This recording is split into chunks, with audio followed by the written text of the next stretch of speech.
আবার আল্লাহ তাআলা বলে না না সবাই জাহান্নামী না, ইল্লা কিছু মানুষ জান্নাতে যাবে, কিছু মানুষ জান্নাতে যাবে। বলে কারা?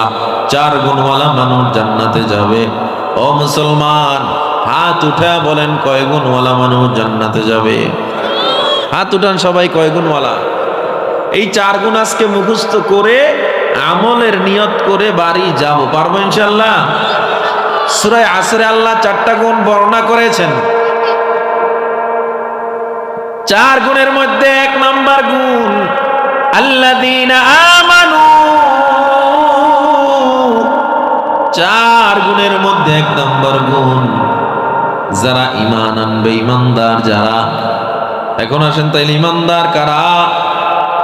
আমানতু বিল্লাহ, ঈমানদার তারা যারা 1 নাম্বার ঈমান আনে আল্লাহর উপরে। আল্লাহর উপর ঈমান কেমনে আনতে হয়? লা তুশরিক বিল্লাহ, আল্লাহর সাথে কাউকে শরীক করা যাবে। জোরে বলেন হুয়াল্লাহু আহাদ। আল্লাহ কয়জন? কয় গুণওয়ালা মানুষ জান্নাতে যাবে? 4 গুণের মধ্যে আমাদের মধ্যে কয়টা গুণ আছে চলেন পরীক্ষা করি। যেটা নাই সেটা আপনি নিয়ে নেবেন, আর যেটা আছে তো আলহামদুলিল্লাহ। দেখি আমাদের মধ্যে কয়টা আছে। 1 নাম্বার গুণ আল্লাযীনা আমানু, 1 নাম্বার যারা ঈমানদার। ঈমানদার কারা? বলে 1 নাম্বার ঈমান আনবে আল্লাহর উপরে। 2 নাম্বার ওয়া মালাইকাতিহি, 2 নাম্বার ঈমান আনবে ফেরেশতাদের উপরে। ওয়া কুতুবিহি, কোরআনের উপরে। তাওরাত, জবুর, ইনজিল, কোরআন সহ আরো 108 খানা সহিফা কিতাব আল্লাহ তাআলা নাজিল করেছেন। এই সব কিতাবের উপর আমরা ঈমান আনছি কি আনি নাই? ওয়া রাসূলিহি, রাসূলের উপর ঈমান আনতে হবে। নবীর উপর ঈমান কেমনে আনবো? আল্লাহর নবী মুহাম্মদুর রাসূলুল্লাহ সাল্লাল্লাহু আলাইহি ওয়াসাল্লাম আল্লাহর বান্দা এবং রাসূল, এই কথার উপরে সন্দেহ আছে নাকি? আরো জোরে বলেন না বান্দা না না। আনা খাতামুন নাবিয়্যিন লা নাবিয়্যা বা'দি। আল্লাহর নবী বলেন আমি শেষ নবী, আমার পরে আর কোন নবী আসবে না। ও আমার মুসলমান ভাই, আল্লাহর নবীর পরে কোন নবী নাই, এই কথার উপরে ঈমান আপনার আছে না নাই? কিন্তু যারা নবী দাবি করে তারা মুসলমান না কাফের? কাদিয়ানী মুসলমান না কাফের? আরো জোরে বলেন কাদিয়ানীকে যারা কাফের মনে করবে না তারাও কাফের। কারণ মুসলমান আপনি যে যেই দলের হন না কেন, নবীর বেলায় আল্লাহর বেলায় আমরা সবাই এক, ঠিক কিনা বলেন?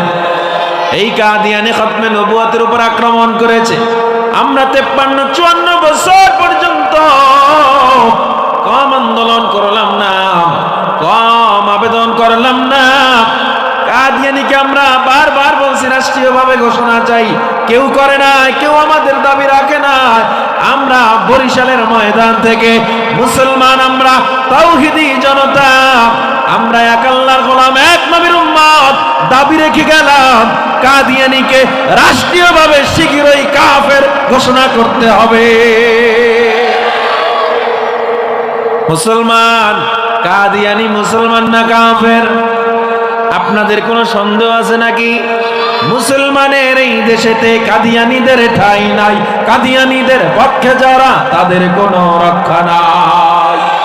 এই দেশেতে থাকতে হলে কোরআন মানতে হবে, কোরআন না মানলে সোনার বাংলা ছাড়তে হবে। জোর কদমে সামনে চলো, বজ্র কণ্ঠে আওয়াজ তোলো, সবাই মিলে একই তালে দাও না স্লোগান, নারায়ে তাকবীর, নারায়ে তাকবীর। দিন ইসলাম, দিন ইসলাম, জিন্দাবাদ, জিন্দাবাদ। কাফের, কাফের, কাদিয়ানীরা কাফের।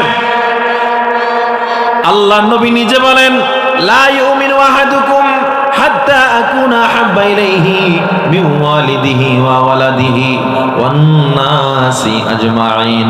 তুমি মুমিন হতে পারবে না যতক্ষণ না পর্যন্ত, সহিহ বুখারীর হাদিস, আল্লাহ নবী বলেন তোমার মা, তোমার বাবা, তোমার সব মানুষের মধ্যে আমি নবীকে বেশি ভালো না বাসলে মুমিন হতে পারবা না। আল্লাহ নবীর ভালোবাসা কাকে বলে? নবীর নবুয়াত নিয়ে কেউ যদি টান দেয়, আপনি কথা বলেন, আপনি কথা না বলেন, তাইলে নবীর নবুয়াতি আর আপনি মানলেন নাকি? আর নবীর যদি নবুয়াতি না থাকে, নবীর কোনো মূল্য আছে? আল্লাহ পাঠাইছেন, মূল্য দিয়েছেন, আর কাদিয়ানীরা সেই নবুয়াতিকে অস্বীকার করে আল্লাহর নবীর ইজ্জতের উপরে আক্রমণ করেছে। আমরা মুসলমান যে যেই দল করি না কেন, যে যেই মাসলাকের হই না কেন, যে যেই মতের হই না কেন, আল্লাহর বেলায়, নবীর বেলায় কোন তাগুত, কোন মুরতাদকে, কোন নাস্তিককে মুসলমান ছাড় দিতে পারে না। ঠিক কিনা বলেন? বিশ্ব নবীর অপমানে যদি না কাঁদে তোমার মন, মুসলিম নয় মুনাফিক, তুমি নবীজির দুশমন। নবীর জন্য জীবন দিবে কে আছো নওজোয়ান, তাকবীর ছেড়ে সিংহ শাবক হও তুমি আগুয়ান। তোমার বুকে ইমানের বল, জবানে আল কোরআন, ভয়ে কাঁপে কাপুরুষ সব আর নরধম শয়তান। জীবনের চেয়ে বুকে আছে বেশি নবীজির সম্মান, কেমনে তুমি থাকবে বসে হলে তার অপমান। তুমি সাচ্চা মুসলমান, ইমান তোমার ধন, নবীর জন্য জীবন দিবে কে আছো মুসলমান। নারায়ে তাকবীর, নারায়ে তাকবীর।